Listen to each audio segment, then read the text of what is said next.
бүгінгі брифингте қозғалатын тақырыпқа қатысты алдын ала бұқарат құралдарында айтылғандай департамент тарапынан тұрақты түрде мониторинг жұмыстары жүргізіліп тұр. Оның мониторинг барысында Қаракөл көлінен су сынамалары алынып, тиісті зерттеу жұмыстары жүргізіліп жүр. Қазіргі таңға дейін Қаракөлдің өзінен алынған сынамаларда шекті рауалды концентрациясы ластауыш заттардан шамадан тыс арту фактілері анықталған жоқ.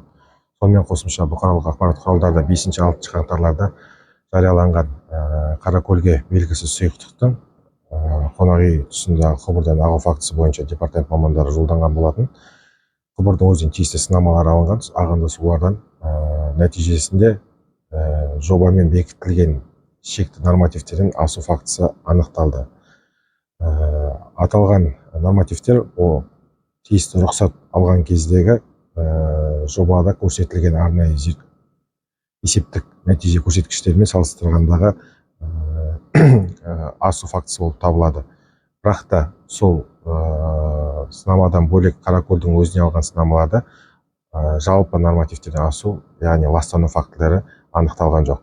Құбырға тоқталатын болсақ, аталған құбыр қонақ үйдің арнайы тазалау қондырғыларына және хлорсыздандыру қондырғыларының жобамен қарастырылған өтетін ағынды сулардың төгуге арналған құбыр болып табылады. Тиісті жобалық шешімдерде көрсетілген арнайы рұқсат қағаздары алынған.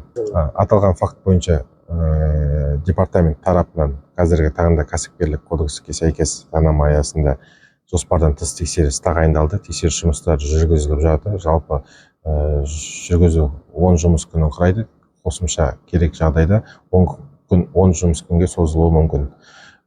Заң бұзушылықтар дәлелденіп аталған фактілер бойынша заңмен қарастырылған тиісті шаралар алынады. Жалпы заңмен бірінші мақсатта егер қажет жағдайда, жеткілікті жағдайда 10 жұмыс күнімен тексеріледі. Егер қосымша уақыт керек болса, жаңа тиісті құжаттарды алдыруға, арнайы дәлелдер немесе сараптама жүргізуге қосымша 10 күнге созу мүмкіншілік бар.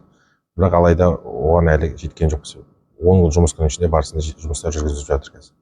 Қазір айту қиын, арнайы мемлекеттік экология инспекторлары тарапынан тексеру жұмыстар жүргізіліп жатыр. Егер осы уақытта толық құжаттар алынып, тиісті дәлелдер, зерттеулер жұмыстары аяқталғаннан кейін тиісті тексеріс заң аясында жабылады.